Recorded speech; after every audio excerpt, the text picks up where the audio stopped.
The little boy was a sweet little pest. He would be up to 1,000 pranks a minute. And his mom, in spite of her goodness and patience, could not take it anymore. So she got hold of the child, laid him face down on her knees, and was about to spank him on his rear side. But the smart boy stopped her in her tracks. Stop, mommy! Stop! You should not hit me! In the religion lesson, our teacher told us that we are God's holy and sacred temples. His mother was not really impressed. She replied, Don't worry, my son. I shall not hit the temple.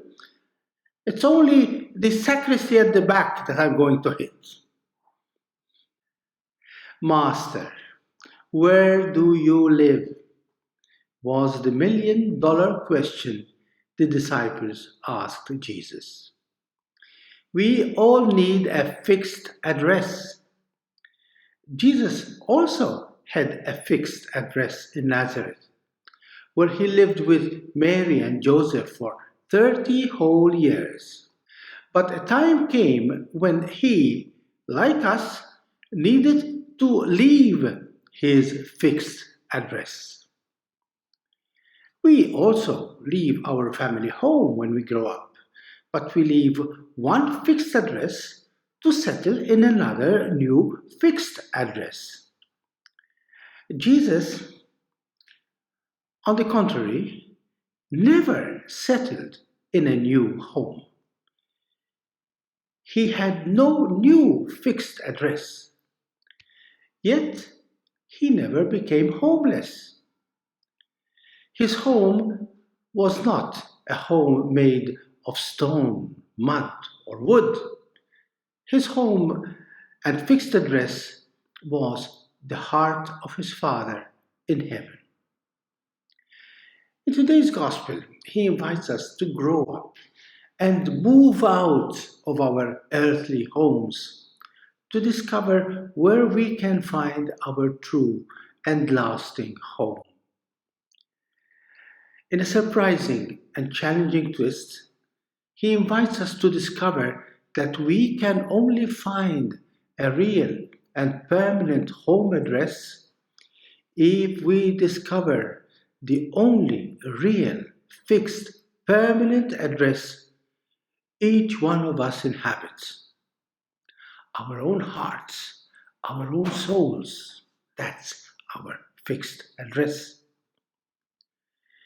Jesus wants us to discover the big difference between a house and a home. Too often we confuse the two realities. We say home, but what we mean is just a house. Go and ask young couples who want to start a family what a hassle to find, buy, or rent a house. Just look around you and see the block towers of rows and rows of matchbox style apartments sprouting all over the island. How many of those houses are really homes? Yes, we humans need a place to live in. We need a house. But what we are actually thirsty for is a home, which is not just a place to sleep in. We are thirsty for a heart where we can indeed dwell, grow, and live a meaningful existence. We need to find the source of life and not just a place to live in. And in today's gospel, Jesus is giving us the full address of such a life giving home. Don't you know that you are the temple of God, says Jesus, that the Spirit of God dwells within you? Our real and lasting home is deep within us, right in the heart of our very souls. Its owner, its occupant, is God's own Spirit, and therefore the only place where we can be safe, whole, and at peace. Because God's own Spirit of love is the only source, the only beginning and end of all that we are, all that we can become. It is only in and through Him that we can find and become who we really are. That's home. Our real home, actually, is not just a home, it is a temple. It is a sacred place where we can find that infinite, unconditional love that gives us the real freedom to become fully ourselves, even while losing ourselves in those and for those we love. A temple is a sacred place where love brings together all of us and each one of us. A temple is our only real home because it is the place where we are one with those we love and those who love us. This is God. He is our real and ultimate home. This is holiness, and therefore, this is wholeness, becoming deeply and intimately one with those we love. Is not this what makes us say that we feel at home? Is it not when we know that we are loved by those we love ourselves that we can truly say that we are at home? Actually, you see, home is never just a cozy place to which we can return after work. Much more than that, it is a place so solid, so strong, so deeply life giving that our heart can take its deep and life giving rootedness. A home is like a place where the tree of life is planted, where it takes deep roots, which allow it to grow high and tall, spreading its branches far and wide. This is what Jesus is inviting us for in today's gospel. He is begging us not to lock ourselves up inside our little houses, making ourselves as cozy and comfortable as we can. He challenges us to make our homes the open, fertile place where our holiness, our goodness can reach out and give life to all. He asks us to be the home for those who are homeless, those who are uprooted, lost in the wilderness of a loveless and a hate filled world.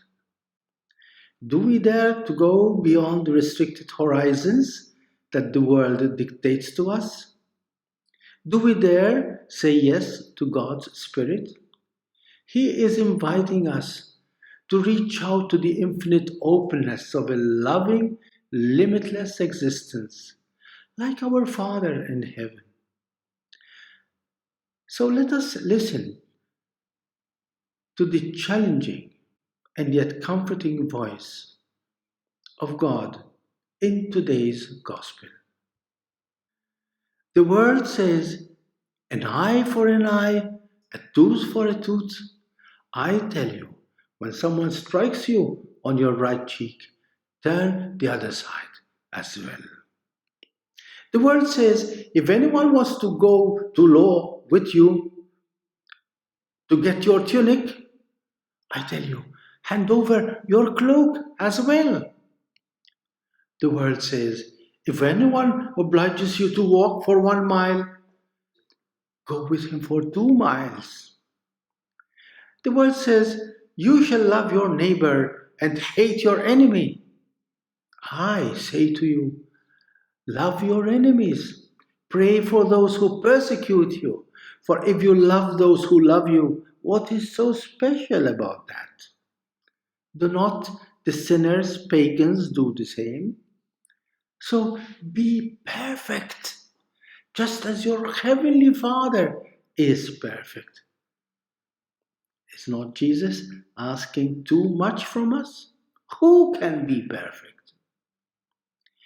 For us humans, the temple is the place where God and His perfection dwell, while our own homes are the place where we humans struggle to survive.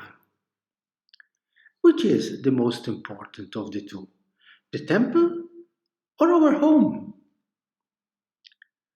Jesus believes so much in us that he dares to ask from us the perfect love he alone can give. And this is the perfect love that we can indeed receive on one condition, that our homes become his temple, and that his temple becomes our home. God bless you and thank you.